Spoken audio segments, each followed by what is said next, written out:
স্বামীর কাছে স্ত্রীরা এই চারটি জিনিস দাবি করলে স্বামী যদি তা পূরণ না করে ওই স্বামী জাহান্নামে চলে যাবে। স্ত্রীকে বিয়ে করার পরে শুধু খালি তাকে দিয়ে ঘরের কাজ করালা, তার থেকে শুধু খালি খেদমত নিলা, তার সাথে গোলামের মতো আচরণ করলা, নবী করিম সাল্লাল্লাহু আলাইহি সাল্লাম বলছেন তুমি যদি তার হক আদায় না করো কিয়ামতের ময়দানে আল্লাহর কাছে এক পা সামনে এগোতে পারবা না, তুমি জান্নাতে যেতে পারবা না। একবার নবী করিম সাল্লাল্লাহু আলাইহি সাল্লামের কাছে সাহাবারা আসলেন, এসে বললেন ইয়া রাসূলুল্লাহ আমাদের স্ত্রীদের ব্যাপারে কোন হক আছে নাকি? নবী করিম সাল্লাল্লাহু আলাইহি সাল্লাম বলেছেন চারটি হক যদি স্ত্রীদের আদায় না করো আর স্ত্রীরা যদি তোমাদেরকে ক্ষমা না করে মনে রাখবা একবার জান্নাতের দিকে যেতে পারবা না। বড় কঠিন কথা। স্ত্রীর মর্যাদা বোঝাতে গিয়ে আল্লাহ সুবহানাহু ওয়া তাআলা বলেছেন হুন্না লিবাসুল লাকুম ওয়া আনতুম লিবাসুল লাহুন্না, তোমরা একে অপরের পোশাক।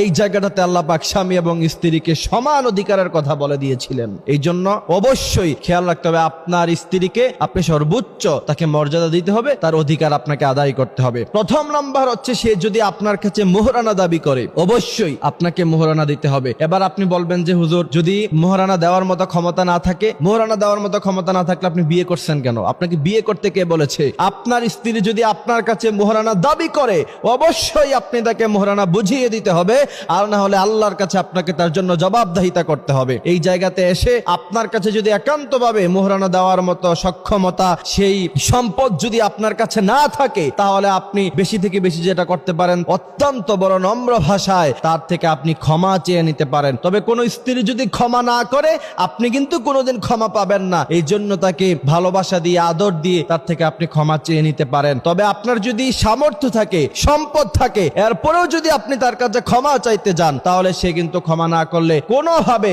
আল্লাহর কাছে আপনি কোনোদিন পার পাবেন না। অবশ্যই আপনাকে মোহরানা আদায় করতে হবে। এরপরে নবী করিম সাল্লাল্লাহু আলাইহি সাল্লাম বলেছেন দ্বিতীয় নাম্বার স্ত্রীর হক হলো তা যদি তোমরা আদায় না করো কিয়ামতের মাঠে আল্লাহ সুবহানাহু ওয়া তাআলা তোমাদেরকে জান্নাত দিবেন না। সেই বিষয়টা হচ্ছে তুমি যেই দামের কাপড় পরো তোমার স্ত্রীকে তুমি সেই দামের কাপড় পরাতে হবে। আপনি দামি দামি ব্র্যান্ডের কাপড় পরলেন, দামি দামি ব্র্যান্ডের জুতা পরলেন, কিন্তু স্ত্রীকে কাপড় কিনে দেওয়ার সময় 500 টাকা দামের, 200 টাকা দামের, 300 টাকা দামের থ্রি পিস তার জন্য কিনলেন, কম দামি বোরকা কিনলেন, কম দামি জুতা কিনলেন, আর অপর দিকে আপনি দামি দামি জুতা কাপড় পাঞ্জাবি টুপি ইউজ করলেন। মনে রাখবেন আল্লাহ সুবহানাহু ওয়া তাআলার কাছে আপনাকে জবাবদিহিতা করতে হবে। আপনি যেই মানের কাপড় ব্যবহার করেন, যেই মানের জুতা ব্যবহার করেন, অর্থাৎ যেই মানের আসবাবপত্র আপনি ইউজ করেন অবশ্যই আপনার স্ত্রীকে সেই মানের আসবাবপত্র আপনাকে দিতে হবে। তৃতীয় নাম্বার হচ্ছে আপনি যেই মানের খাবার খান স্ত্রীকেও সেই মানের খাবার খাওয়াতে হবে। আপনি রেস্টুরেন্টে যান, আপনি কাচ্চি ভাইতে যান, কাচ্চি ডাইনে গিয়ে প্রায় আপনি কাচ্চি খান কিন্তু স্ত্রীকে জীবনে কোনোদিন কিনে দিলেন না, তাকে বিরিয়ানি খাওয়ালেন না। না,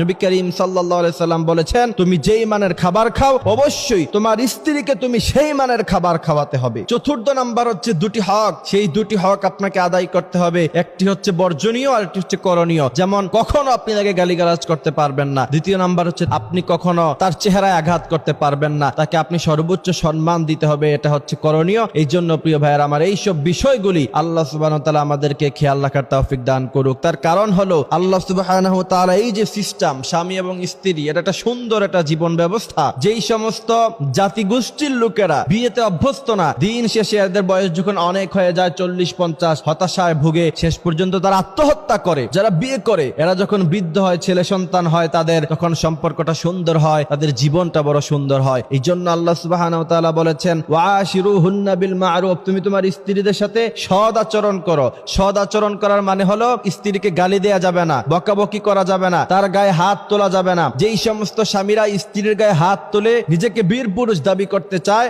মনে রাখতে হবে এরা বীর পুরুষের সন্তান নয়, এরা সব কাপুরুষের সন্তান। কারণ নবী করিম সাল্লাল্লাহু আলাইহি সাল্লাম বলেছেন খায়রুকুম লিআহলি, তোমাদের স্ত্রীদের থেকে সার্টিফিকেট নেওয়া হবে। তোমাদের স্ত্রীরা যদি তোমাদেরকে ভালো বলে তাহলে তোমরা ভালো মানুষ, আর তোমাদের স্ত্রীরা যদি তোমাদেরকে খারাপ বলে প্রকৃতপক্ষে তোমরা খারাপ মানুষ। আল্লাহ সুবহানাহু ওয়া তাআলা আমাদেরকে কথাগুলি বোঝার মানার তৌফিক দান করুক, আমিন।